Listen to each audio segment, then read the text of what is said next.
Sir ಇನ್ನೊಂದು, ಈಗ ಸ್ಪರ್ಧಾತ್ಮಕ ಯುಗ, ಜಾಗತಿಕ ಪ್ರಪಂಚ. ಈ ಜಾಗತಿಕ ಪ್ರಪಂಚದಲ್ಲಿ ಈ ವ್ಯಕ್ತಿತ್ವ ವಿಕಸನ ಅನ್ನೋದು ತುಂಬ ಇಂಪಾರ್ಟೆಂಟ್ ಅಂತ ನನಗನ್ನಿಸ್ತಿದೆ. ಹಾಗಾದರೆ ನಿಮ್ಮ ಚಿಂತನೆಯಲ್ಲಿ ಅದರ ಮಹತ್ವ ಏನು? ಒಂದು. ಎರಡನೇದು, ಈ ಯುವಜನತೆ ಮತ್ತು ವೃತ್ತಿಪರರಿದ್ದಾರಲ್ಲ ಸರ್, ಅಂದರೆ ಇಂಗ್ಲೀಷ್ನಲ್ಲಿ ಕಾರ್ಪೊರೇಟ್ ಅಂತ ಅಂತೀವಿ. ಇವರಿಗೆ ಯಾವ ರೀತಿ ಸಹಾಯ ಆಗುತ್ತೆ ಅಂತ ಜನರಲೈಸ್ ಆಗಿ. ಓಕೆ ಸರ್, ನೀವು ಹೇಳೋದು ಸತ್ಯವಾದಂಥದ್ದು ವಿಚಾರ.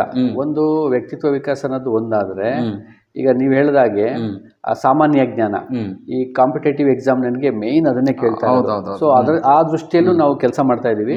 ಈಗಾಗಲೇ ಆ ಪ್ರಾಜೆಕ್ಟನ್ನು ನಾವು ತಗೊಂಡಿದ್ದೀವಿ.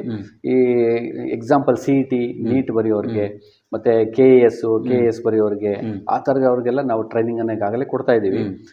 ಸೊ ಅದರಲ್ಲಿ ನೀವು ಹೇಳಿದಾಗೆ ಪ್ರಮುಖವಾಗಿ ಎಲ್ಲರ ಆಸೆ ನಿರೀಕ್ಷೆ ಏನಂದ್ರೆ ಅಲ್ಟಿಮೇಟ್ ಆಗಿ ಕೆಲಸ ಸಿಗೋದು. ಓಕೆ, ಈ ನಮ್ಮ ಈ ಎಜುಕೇಶನ್ ಸಿಸ್ಟಮ್ ಹೆಂಗಾಗಿದೆ, ಓದೋದು ಯಾಕೆ ಅಂತ ಯಾರನ್ನ ನಾವು ಕೇಳಿದ್ರೆ ಅವರು ನಾನು ಬೆಳವಣಿಗೆ ಆಗೋದಕ್ಕೆ ಅನ್ನೋದಕ್ಕಿಂತ ಒಳ್ಳೆ ಕೆಲಸ ಬೇಕು, ಪೋಷಕರಿಂದ ಹಿಡಿದು ಮಕ್ಕಳವರೆಗೂ ಹೇಳೋದು ನಮ್ಗೊಂದು ಒಳ್ಳೆ ಕೆಲಸ ಬೇಕು, ಒಳ್ಳೆ ಕೆಲಸ ಅಷ್ಟೇ. ಆ ಓದಿನ ಒಂದು ಗುರಿ ಅಷ್ಟಿಲ್ಲ, ಅದು ಇನ್ನು ಮೊದಲ ಅಂತ, ಅದು ಅಂದ್ರೆ ನಿಮ್ಮ ಗುರಿಯ ಮೊದಲ ಅಂತ ಅಷ್ಟೇ ಅದು.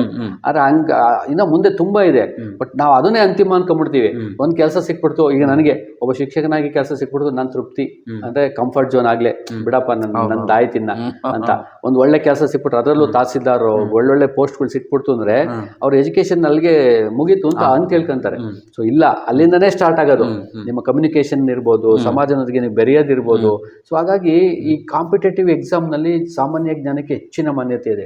ಯಾಕೆಂದ್ರೆ ಸಾಮಾನ್ಯ ಜ್ಞಾನವನ್ನು ನಾನು ಕಲ್ತ್ಬಿಟ್ರೆ ಕಾಂಪಿಟೇಟಿವ್ ಎಕ್ಸಾಮ್ ಅಲ್ಲಿ ನಾನು ಬೆಳೆದು ಅದರಲ್ಲೇ ನಾನು ಕೆಲಸ ಸಂಪಾದನೆ ಮಾಡ್ತೀನಿ. ಅಂದ್ರೆ ಎಕ್ಸಾಮಿನೇಷನ್ಸ್ ಇರ್ತವೆ, ತುಂಬಾ ಎಕ್ಸಾಮಿನೇಷನ್. ಸೊ ಅದಕ್ಕೂ ಪೂರಕವಾಗಿ ನಾವು ಅನೇಕ ತರಬೇತಿಗಳನ್ನು ಹಮ್ಮಿಕೊಂಡಿದ್ದೀವಿ. ಈಗಾಗಲೇ ಆ ತರಬೇತಿಗಳು ನಡೀತಾ ಇದ್ದಾವೆ ಸರ್. ಒಂದು ಸರ್, ಈಗ ಸ್ಪಾರ್ಕ್ ಅಕಾಡೆಮಿ ಸರ್ ಬೇರೆ ಬೇರೆ ರೀತಿಯ ಕಾರ್ಯಕ್ರಮಗಳನ್ನು ರೂಪಿಸ್ತಾ ಇದೆ. ಏನೇನು ಕಾರ್ಯಕ್ರಮಗಳನ್ನು ರೂಪಿಸ್ತಿದೆ ಅಂತ ಒಂದಷ್ಟು ವೀಕ್ಷಕರಿಗೆ ಮಾಹಿತಿ ಕೊಡಿ. ಎರಡನೇದಾಗ ಅದ್ರ ವಿನ್ಯಾಸ ಹೇಗಿದೆ ಅಂತ. ಎಸ್, ಖಂಡಿತ ಸರ್, ಒಳ್ಳೆ ಪ್ರಶ್ನೆ ಕೇಳಿದ್ರಿ. ಯಾಕೆಂದ್ರೆ ಇದು ಸಾರ್ವಜನಿಕರಿಗೆ ಸಮಾಜಕ್ಕೂ ಬೇಕಾಗಿದೆ ಅದು ಖಂಡಿತವಾಗಿ. ಈಗಾಗಲೇ ನಾನು ಎರಡದ್ದನ್ನ ಮಾತ್ರ ಹೇಳಿದೆ, ನೀವು ಇನ್ನೊಂದಷ್ಟು ಹೇಳ್ಕೊಡಕ್ಕೆ ಅವಕಾಶ ಕೊಟ್ರಿ. ಇದರಿಂದ ಏನಂದ್ರೆ ಸ್ಪಾರ್ಕ್ ಅಕಾಡೆಮಿಲಿ ಬೇಸಿಕ್ ಆಗಿ ಸ್ಪೋಕನ್ ಇಂಗ್ಲಿಷ್ಗೆ ಫೋಕಸ್ ಮಾಡಿದ್ದಾರೆ, ಪಬ್ಲಿಕ್ ಸ್ಪೀಕಿಂಗ್ ಕೋರ್ಸ್ ಇದೆ. ಬಟ್ ಪಬ್ಲಿಕ್ ಸ್ಪೀಕಿಂಗ್ ಕೋರ್ಸ್ ಅಲ್ಲಿ ಇನ್ನೊಂದು ಆಲ್ಟರ್ನೇಟ್ ಆಗಿ ಇನ್ನೊಂದು ಏನ್ ಮಾಡಿದೀವಿ ಅಂದ್ರೆ, ಈಗ ನಿರೂಪಣಾ ಕೌಶಲ್ಯ ಅಂತ ಮಾಡಿದೀವಿ. ತುಂಬಾ ಜನಕ್ಕೆ ಈ ಪಬ್ಲಿಕ್ ಸ್ಪೀಕಿಂಗ್ ಕೋರ್ಸ್ಗೆ ಬರೋರಿಗೆ ಒಂದು ಹಂತದಲ್ಲಿ ಕಲ್ತಿರ್ತಾರೆ, ಅದ್ರ ಜೊತೆಗೆ ನಿರೂಪಣೆಯನ್ನು ಕಲ್ತ್ಬಿಟ್ರೆ ಅದ್ಭುತವಾದಂತ ಒಂದು ಪರಿಕಲ್ಪನೆ ಬರುತ್ತೆ. ನಾನು ಗಮನಿಸಿದ ಹಾಗೆ ಈ ರಾಜ್ಯದಲ್ಲಿ ಪಬ್ಲಿಕ್ ಸ್ಪೀಕಿಂಗ್ ಕೋರ್ಸ್ ನಿಮ್ಗೆ ಎಲ್ಲೋರು ಸಿಗುತ್ತೆ. ಅಂದ್ರೆ ತುಂಬಾ ಕಡೆ ಅದು ನಡೀತಾ ಇದೆ. ಅದೊಂದು ಅಟ್ರಾಕ್ಟಿವ್ ಕೋರ್ಸ್ ಅದು.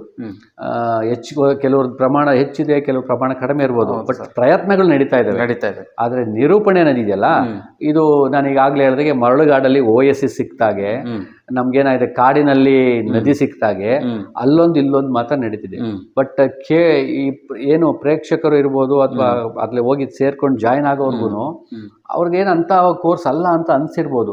ಬಟ್ ಆಕ್ಚುಲಿ ನನಗೆ ಅನ್ಸದ ಮಟ್ಟಿಗೆ ಪ್ರತಿಯೊಬ್ಬ ವ್ಯಕ್ತಿಯು ನಿರೂಪಣೆ ಕೋರ್ಸ್ ಅನ್ನ ಕಲಿಬೇಕು. ಯಾಕೆ ಅಂತೀರಾ? ಎಷ್ಟು ಜನ ಕಲ್ತಂತವ್ರು ಭಾಷಣ ಮಾಡ್ತಾರೆ ಸ್ಟೇಜಲ್ಲಿ? ತುಂಬಾ ವಿರಳ. ಸ್ಟೇಜಲ್ಲಿ ಒಬ್ರು ಭಾಷಣ ಮಾಡೋರು ತುಂಬಾ ಕಡಿಮೆ. ಬಟ್ ಆದ್ರೆ ನಿರೂಪಣೆ ಮಾಡೋರು ತುಂಬಾ ಇದ್ದಾರೆ. ನಿರೂಪಣೆ ಅಂದ್ರೆ ಕೇವಲ ದೊಡ್ಡ ದೊಡ್ಡ ಫಂಕ್ಷನ್ ಅಲ್ಲಿ ನಿರೂಪಣೆ ಮಾಡೋದಲ್ಲ. 10 ಜನ ಸೇರಿದಿ 4 ಜನ ಕುಂತ್ಕೊಂಡ್ರೆ ಮಾತನ್ನ ಪ್ರಾರಂಭ ಮಾಡು ಅಂದ್ರೆ ಅಲ್ಲಿ ನಿರೂಪಕ ಒಬ್ಬ ಹುಡ್ಕತಾನೆ.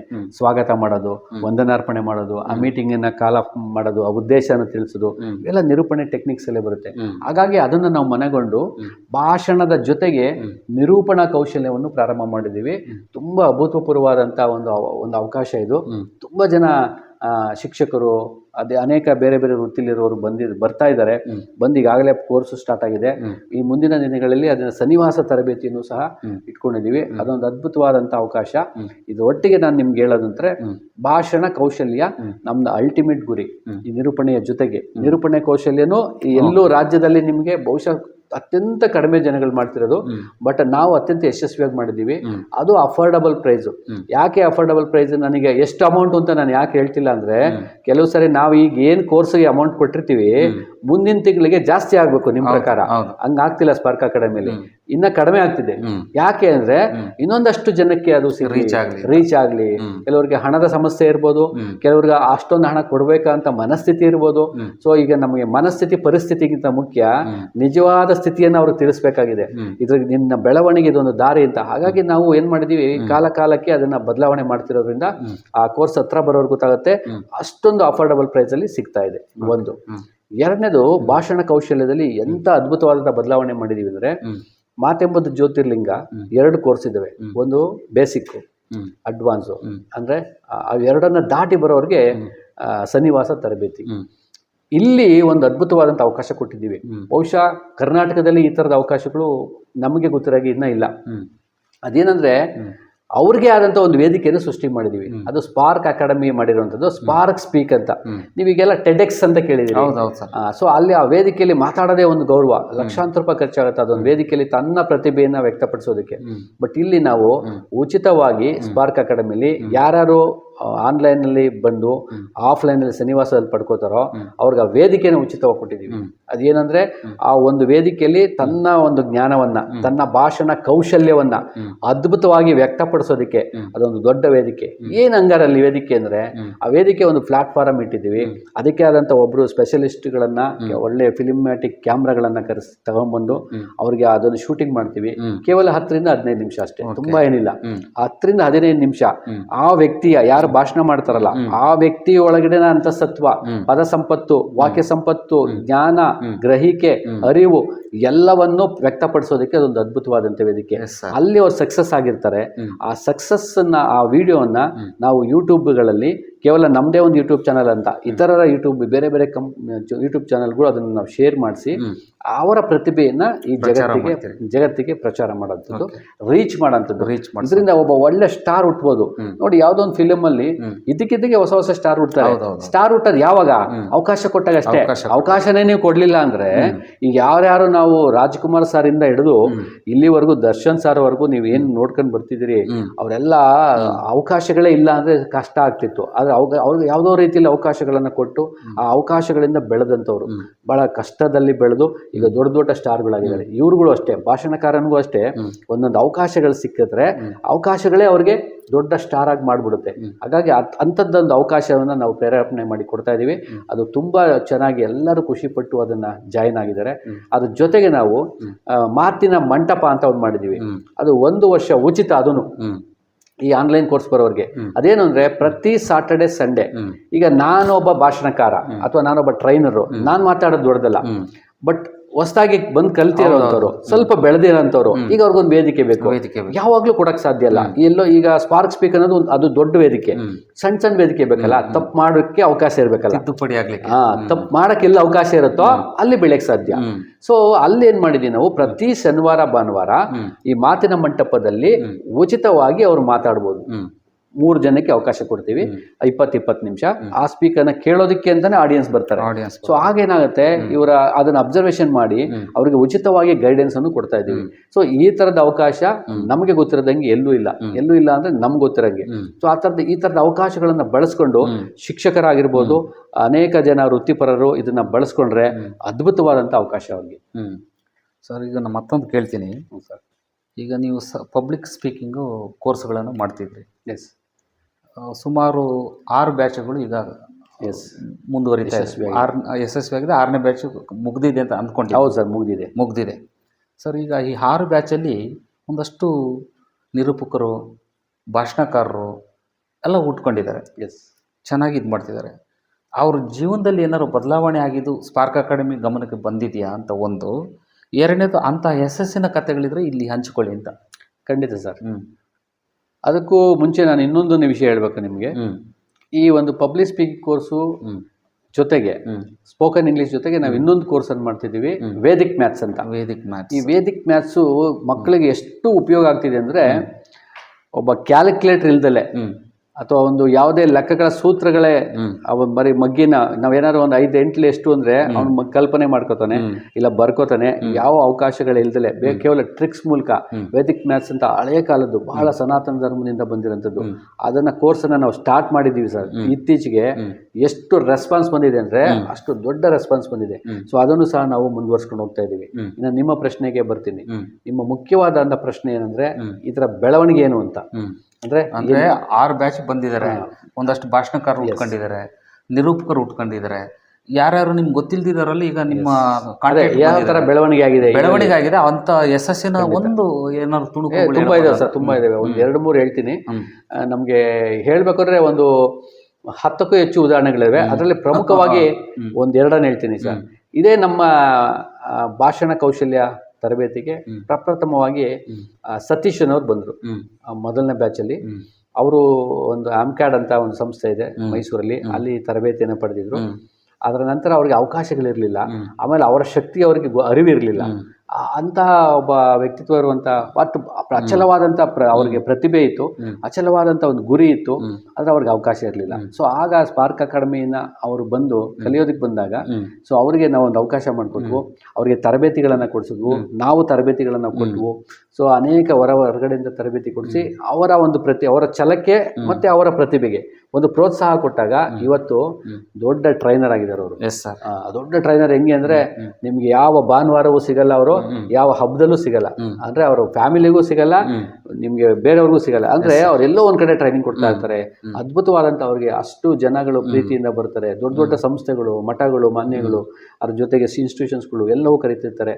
ಒಬ್ಬ ಸಾಮಾನ್ಯ ಸುಮ್ಮನೆ ಕಲಿಕೆಯಾಗಿ ಬಂದವರು ಆ ಮಟ್ಟಕ್ಕೆ ಬೆಳೆದಿರೋದು ಅದು ಅದ್ಭುತವಾದಂತ ಒಂದು ವಿಶೇಷವಾದಂತ ಅವಕಾಶ. ಮತ್ತೊಬ್ರು ಜಯಂತಿ ಅಂತ, ಅವರು ಟೀಚರ್, ಫಿಸಿಕಲ್ ಎಜುಕೇಶನ್ ಟೀಚರು, ಬೆಂಗಳೂರಿನಲ್ಲಿ ಟೀಚರ್ ಆಗಿದ್ದಾರೆ. ಬಹುಶಃ ಅವರು ಯಾವ ಹಂತದಲ್ಲಿ ಇದ್ರು ಅಂದ್ರೆ ಅವರು ಅನೇಕ ಮಕ್ಕಳಿಗೆ ಪ್ರೈಸಸ್ಗಳನ್ನೆಲ್ಲ ಕೊಡ್ಸೋರು ಕಾಂಪಿಟೇಷನ್ ಅಲ್ಲಿ. ಅವರು ಫಿಸಿಕಲ್ ಟೀಚರ್ ಆಗಿರೋದ್ರಿಂದ ಆ ಮಕ್ಕಳು ಪ್ರೈಸ್ ತಗೊಂಡಾಗ ಆ ಮಕ್ಕಳ ಬಗ್ಗೆ 2 ಮಾತಾಡಿ ಅಂತ ಅವ್ರ ಶಾಲೆಗಳಲ್ಲಿ ಕರೆದಾಗ ಹತ್ತು ಬಿಟ್ಟಿದ್ದಾರೆ ಅವರು. ಅವ್ರು ಹೇಳ್ತಿರು, ಸರ್ ನನಗೆ ಕರೆದು ಬಿಡ್ತಾರೆ, ನನಗೆ ಮಾತಾಡಕ್ಕೆ ಬರಲ್ಲ, ಭಯ ಆಗುತ್ತೆ, ಶೂರಿಂಗ್ ಆಗುತ್ತೆ, ನಾನು ಪ್ರೈಸ್ ಕೊಡಿಸ್ತೀನಿ ಕಷ್ಟ ಬಿದ್ದು, ಆದರೆ ನನಗೆ ಮಾತು ಒಂದಾಗಲ್ಲ, ಆದರೂ ಕರೀತಾರೆ, ಗೊತ್ತಿದೆ ಅವ್ರಿಗೆ ಅಂತೇಳಿ ಹತ್ತು ಬಿಟ್ಟಿದೆ ಹುಡುಗಿ. ಸೊ ಅಂಥವರು ಬಂದಾಗ ನಮ್ಮ ಸ್ಪಾರ್ಕ್ ಅಕಾಡೆಮಿಗೆ ಅದನ್ನು ಚಾಲೆಂಜ್ ಆಗಿ ತಗೊಂಡು ನಾವು ಅವರಿಗೆ ಟ್ರೈನಿಂಗನ್ನು ಕೊಟ್ಟು, ಆ ಟ್ರೈನಿಂಗಲ್ಲಿ ಇವಾಗ ಏನು ಸತೀಶ್ ಅವ್ರು ಬೆಳೆದು ಹೆಂಗೆ ಟ್ರೈನರ್ ಆದ್ರು ಆ ಲೆವೆಲ್ಗೆ ಅವ್ರಿಗೆ ಟ್ರೈನಿಂಗ್ ಕೊಟ್ಟಾಗ ಎಲ್ಲೂ ಕಳಿಸಿಲ್ಲ ಅವ್ರನ್ನ, ಬೇರೆ ಬೇರೆ ಕಡೆ ಎಲ್ಲೂ ಕಳಿಸಿಲ್ಲ. ಬರೀ ಸ್ಪಾರ್ಕ್ ಅಕಾಡೆಮಿಯಲ್ಲಿ ಮಾತೆಂಬುದು ಜ್ಯೋತಿರ್ಲಿಂಗದಲ್ಲಿಯೇ ಪಳಗಿದ್ದವರು, ತಿಳಿದಿದ್ದು, ಅರಿತಿದ್ದು, ಅವಕಾಶ ಕೊಟ್ಟಿದ್ದು. ಇವತ್ತು ಅವ್ರು ಯಾವ ಲೆವೆಲ್ಗೆ ಬಂದಿದ್ದಾರೆ ಅಂದ್ರೆ ಕಥೆಗಳ ಬಗ್ಗೆ ಟ್ರೈನಿಂಗ್ ಕೊಡ್ತಾ ಇದ್ದಾರೆ, ಪಬ್ಲಿಕ್ ಸ್ಪೀಕಿಂಗ್ ಬಗ್ಗೆ ಟ್ರೈನಿಂಗ್ ಕೊಡ್ತಾ ಇದ್ದಾರೆ. ಅವರು ಸಹ ಆನ್ಲೈನ್ ಅಲ್ಲಿ ಅದ್ಭುತವಾದಂತ ಒಬ್ಬ ಸ್ಪೀಕರ್ ಮತ್ತೆ ಟ್ರೈನರ್ ಆಗುವಂತದಕ್ಕೆ ಬಂದಿದ್ದಾರೆ.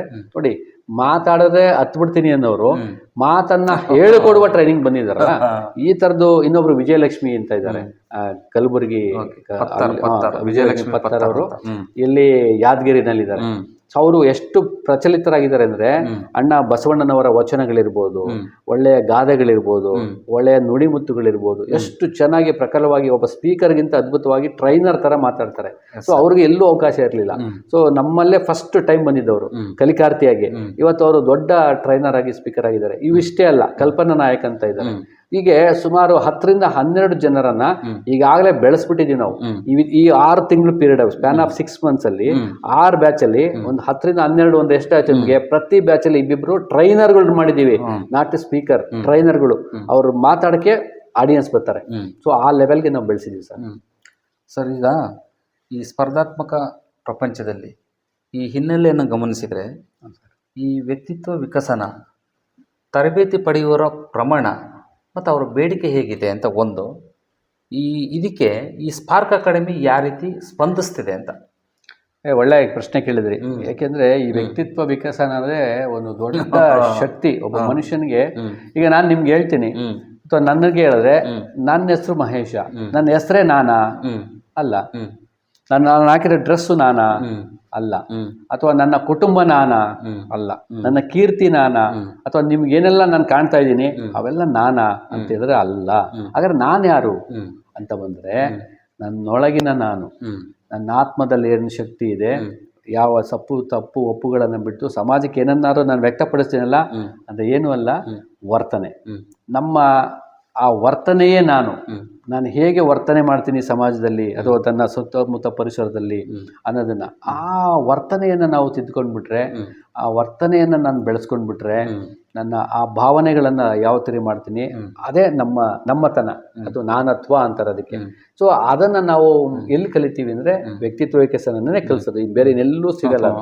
ಸೊ ಹಾಗಾಗಿ ನಾವು ಆ ಒಂದು ವರ್ತನೆಗೆ ಬೇಕಾದಂತಹ ಎಲ್ಲ ರೀತಿಯ ಸಪೋರ್ಟೆಡ್ ಕ್ಯಾರೆಕ್ಟರ್ಸ್ ಏನಿದ್ದಾವೆ ಅವನ್ನೆಲ್ಲ ತಿಳಿದು ನಿಮಗೆ ವ್ಯಕ್ತಿತ್ವ ವಿಕಸನದಲ್ಲಿ ತುಂಬ ವ್ಯಕ್ತಿತ್ವ ಇದೆ. ಮಾನಸಿಕ ವ್ಯಕ್ತಿತ್ವ ಇದೆ, ದೈಹಿಕ ವ್ಯಕ್ತಿತ್ವ ಇದೆ, ಬೌದ್ಧಿಕ ವ್ಯಕ್ತಿತ್ವ ಇದೆ, ಬೌದ್ಧಿಕ ವ್ಯಕ್ತಿತ್ವ ಇದೆ. ಸೊ ಈ ಎಲ್ಲ ಥರದ ವ್ಯಕ್ತಿತ್ವಗಳಿಗೂ ಒಬ್ಬ ಮನುಷ್ಯನ ಅಂತಃಸತ್ವವನ್ನು ಒಳಗೊಂಡು ನಿಜವಾದ ಪ್ರತಿರೂಪ. ಈಗ ನಾವು ಬಸವಣ್ಣನವರು ಅಂತ ನಾವೇನಾದ್ರು ಕರೆದ್ರೆ, ಅಥವಾ ಗಾಂಧೀಜಿ ಅಂತ ಏನಾದ್ರು ಕರೆದ್ರೆ, ವಿವೇಕಾನಂದ ಅಂತ ಏನಾದ್ರು ಕರೆದ್ರೆ, ಅವ್ರು ಕೇವಲ ಅವರ ಫೋಟೋ ನೋಡಲ್ಲ, ಅವರಲ್ಲಿ ಆದಂಥ ವರ್ತನೆಗಳು, ಅವರ ನಡವಳಿಕೆ ಅಂತೀವಲ್ಲ, ಆ ಬಿಹೇವಿಯರ್, ಅದೇ ಅವರ ವ್ಯಕ್ತಿತ್ವ. ಆ ಬಿಹೇವಿಯರ್ ಆಧಾರದ ಮೇಲೆ ಅವ್ರು ಬೆಚ್ಚಗೆ ಬೆಳೆದಿದ್ದು. ಇದನ್ನು ನೀವು ಎಲ್ಲಿ ಕಾಣ್ತೀರಿ ಅಂದರೆ, ಇನ್ನೆಲ್ಲೂ ಕಾಣಕ್ಕಾಗಲ್ಲ. ವ್ಯಕ್ತಿತ್ವ ವಿಕಸನ ತರಬೇತಿಯಲ್ಲೇ ಆತ ಪಳಗಬೇಕು, ಕಲಿಬೇಕು, ಅಳವಡಿಸ್ಕೋಬೇಕು, ಅದನ್ನ ಬಳಸಬೇಕು. ಸೊ ಇದಿಲ್ಲ ಅಂದ್ರೆ ಏನಾಗುತ್ತೆ, ಯಾವಾಗ ನಿಮ್ಗೆ ವ್ಯಕ್ತಿತ್ವ ವಿಕಸನ ಬೆಲೆ ಗೊತ್ತಾಗುತ್ತೆ ಯಾವಾಗ ಗೊತ್ತಾ? ಯಾವಾಗ ರಾಮನಿಗೆ ಬೆಲೆ ಅಂತ ಗೊತ್ತಾಯ್ತು ಅಂದ್ರೆ ರಾವಣ ಬಂದ ನಂತರವೇ. ಅಥವಾ ಯಾರೊಬ್ರು ಹೀರೋ ಫಿಲಿಮ್ ಅಲ್ಲಿ ಬೆಲೆ ಬಂತು ಅಂದ್ರೆ ಅಲ್ಲಿ ವಿಲನ್ ಇದ್ರೆ ಬೆಲೆ, ವಿಲನ್ನೇ ಇಲ್ಲ ಅನ್ಕೊಳ್ಳಿ, ಹೀರೋಗ ಅಷ್ಟು ದೊಡ್ಡ ಮಟ್ಟದಲ್ಲಿ ಪ್ರಚಾರ ತೂಕ ಬರಲ್ಲ. ಯಾಕೆಂದ್ರೆ ನಿಮಗೆ ನೀವು ಜನ ಅಥವಾ ನಮ್ಮ ವ್ಯಕ್ತಿತ್ವ ಹೆಂಗಂದ್ರೆ ತುಲನೆ ಮಾಡಿ ನೋಡ್ತಾರೆ, ಇದ್ಯಾವುದು ಅಂತ. ನಿಮ್ಗೆ ಒಳ್ಳೆ ಆಪಲ್ ಬೇಕು ಅಂದ್ರೆ ನಿಮ್ಗೆ ಅಲ್ಲಿ ಸಿಟಿಲಿ ಇರೋದೆಲ್ಲ ಒಂದೇ ತರ ಆಪಲ್ ಅಂದ್ರೆ ನಿಮ್ಗೆ ಏನು ಬೇಕು ಅನ್ಸಲ್ಲ. ಆರ್ಡಿನರಿ ಸಿಕ್ಬಿಟ್ರೆ ಸೊ ಅವಾಗ ಇದು ಸೂಪರ್ ಅಂತ ಇದಕ್ಕೆ ರೇಟ್ ಡಬಲ್ ಆದ್ರೂ ತಗೋತೀವಿ. ಯಾಕೆ ಅಂದ್ರೆ ಇದನ್ನೇ ವ್ಯಕ್ತಿತ್ವ ಅನ್ನೋದು. ನನಗೂ ಒಬ್ಬ ಸಾಧಾರಣ ವ್ಯಕ್ತಿಗೂ ಒಬ್ಬ ವ್ಯಕ್ತಿತ್ವ ಉಳ್ಳಂತ ವ್ಯಕ್ತಿಗೂ ವ್ಯತ್ಯಾಸವನ್ನು ಸಮಾಜ ಗುರುತಿಸಿದಾಗ ಈತನಿಗೆ ಬೆಲೆ ಜಾಸ್ತಿ. ಸೊ ಇದನ್ನ ನಾನು ಗುರುತಿಸ್ಕೊಳ್ಳೋದಕ್ಕೆ ತುಂಬಾ ಅವಕಾಶ ಇದೆ. ಆದ್ರೆ ತುಂಬಾ ಬೇಸರದ ಸಂಗತಿ ಅಂದ್ರೆ ಇದನ್ನ ಬಹಳ ಸರಳವಾಗಿ ತಗೊಂಡಿದ್ದಾರೆ. ಇದನ್ನ ಕಲಿಯಂಥದ್ದೇನು, ಇದು ತಿಳ್ಕೊಳ್ಳೋಂಥದ್ದೇನು, ಎಲ್ಲವೂ ಗೊತ್ತಿದೆ, ಸತ್ಯ ಎಲ್ಲವೂ ಗೊತ್ತಿದೆ, ಆದ್ರೆ ಅಳವಡಿಸ್ಕೊಂಡಿಲ್ವೇ? ಹೌದು, ಎಲ್ಲವೂ ಗೊತ್ತಿದ್ರೆ ಇವತ್ತು ಮನೆ ತುಂಬಾ ಊರಲ್ಲಿರೋರೆಲ್ಲ ವಿವೇಕಾನಂದ ಅವರಾಗಿರ್ಬೋದಾಯ್ತು, ಎಲ್ಲಿ ಕಾಣೋರು ಗಾಂಧೀಜಿಯವರು ಇನ್ನೊಂದಷ್ಟು ಜನ ಹುಟ್ಬೋದಾಗಿತ್ತು, ಬಸವಣ್ಣ ಅಂತವ್ರು ತುಂಬಾ ಜನ ಹುಟ್ಬೋದಾಗಿತ್ತು. ಅಲ್ಲಿ ಅವಕಾಶಗಳು ಅಂತಲ್ಲ, ಬಳಸ್ಕೊಳ್ಳೋರು ಕಡಿಮೆ, ಅದು ಸಮಸ್ಯೆ ಸರ್.